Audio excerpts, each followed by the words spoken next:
winning 57% of the vote. Ted Clugston winning his way to a second term as mayor here in Medicine Hat.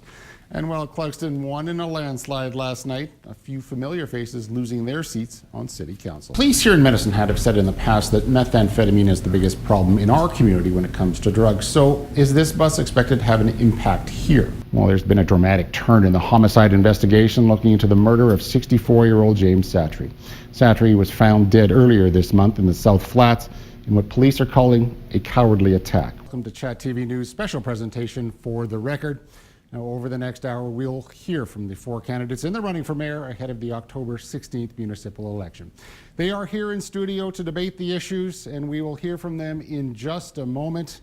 But first, for those at home, well, you can join the debate online by going to Twitter and using the hashtag #ForTheRecord. As far as flood mitigation funding goes, the government has earmarked over $550 million in the next 2 years alone. So we asked finance officials, with communities upstream guaranteed funding, will Medicine Hat be assured of specific funding in this year's budget? The short answer was no, but we were told to stay tuned for future funding announcements. It's been over 4 years since a 94-year-old Medicine Hat woman was murdered and her apartment set on fire, and police say they are still no closer to bringing anyone to justice. The service outlining barriers that may exist in the workplace and what they're doing to prevent them in the future. It started with a thorough review of policies and practices that were already in place. Members have also been surveyed, and the service says they're taking action to fix the problem. Chat Weather, powered by AccuWeather.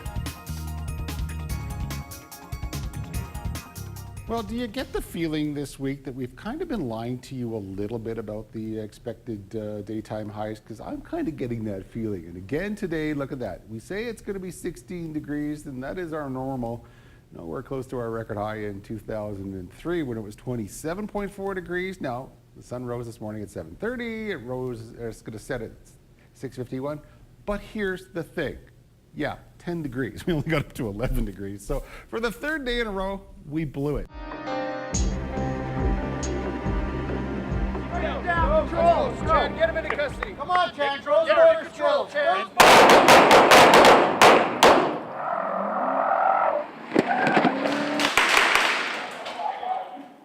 For 17 weeks, they pushed themselves to the limit, battling injuries, mental and physical exhaustion. They started out as a group of 21, all putting their lives on hold, all for the chance to realize their dream. Right! Halt! 19 made it right to the very end of the police cadet training program, graduating in front of police officers, family, and friends. It's been extremely draining, and I'm sure my husband has definitely noticed that. Come home kind of like a zombie and just not all there, just facing a lot of internal struggles and physical struggles. Really incredible dedication on their part. You know, like it was a 17-week trial for them. After 680 hours of classroom instruction, 42,000 rounds of ammunition, and nearly 3,000 miles of running on their own time, the recruits received their diplomas in conjunction with the Lethbridge College Criminal Justice Policing Program. It was difficult. It was a roller coaster ride. There was some days where you just weren't sure how you were going to get up the next day to go again. For the now Constable Jared Biggs with the Canadian Pacific Police Force, graduation was a chance to follow in his father's footsteps. I would say this will be one of those moments that you remember forever. I'm extremely proud of my son. I know he worked hard to get his badge today. And for the co-valedictorian of the graduating class, the mere mention of the name Constable Martin O'Donnell makes going through the last 17 weeks even more rewarding. Hang on. Got the chills. You get the chills. To be a member of this service would be a dream come true. So now the recruits will go their separate ways. Most of the constables with Canadian Pacific are headed to Calgary to begin an exciting new chapter in their lives. But it's bittersweet. I think the friendships that I've made during this time have been, they're set in stone. You proud of yourself? Absolutely. As for the Medicine Hat police recruits, all they can do is sit and wait until September the 8th. That's when they find out which of the 11 cadets will get the 8 available jobs. Such a great opportunity thrown your way, and you know, just overcoming it all. I came in kind of as an underdog, I think, and just gave it everything I had. So while the recruit training program has come to an end, the sense of pride and accomplishment is evident. However, for those who are now prepared to protect, it hasn't hit home quite yet.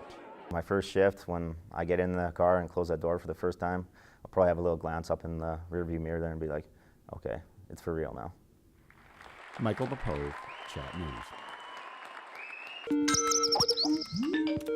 And Mitch joins us for a look at what's trending. This is so disturbing. Yeah, I don't know what this is. It's titled Dad Bag. That's exactly what And you were saying it's hilarious, so those two things mixed together, I don't know how I feel about that. Well, here we go.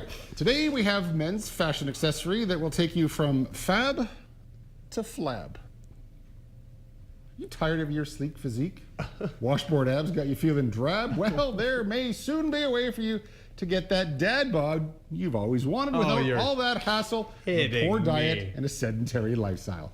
Behold the dad bag. It's a fanny pack that resembles a pudgy, hairy belly. The extremely weird concept comes from a London-based artist who says he always wanted a dad bod, but was concerned about the health issues. That is all the time we have, and before we go, a big thank you to all of the candidates for participating tonight. And remember, Election Day is on Monday, October the 16th. Now get out and make your voices heard. Hopefully you've heard something tonight that will help you make up your mind or solidify a choice you've already made. And we will be re-airing this broadcast over the weekend on Chat Television, and as we mentioned earlier, it will be available on demand on our website at chatnewstoday.ca. From the Jim Pattison Broadcast Center in Redcliffe, good night and thank you very much for watching.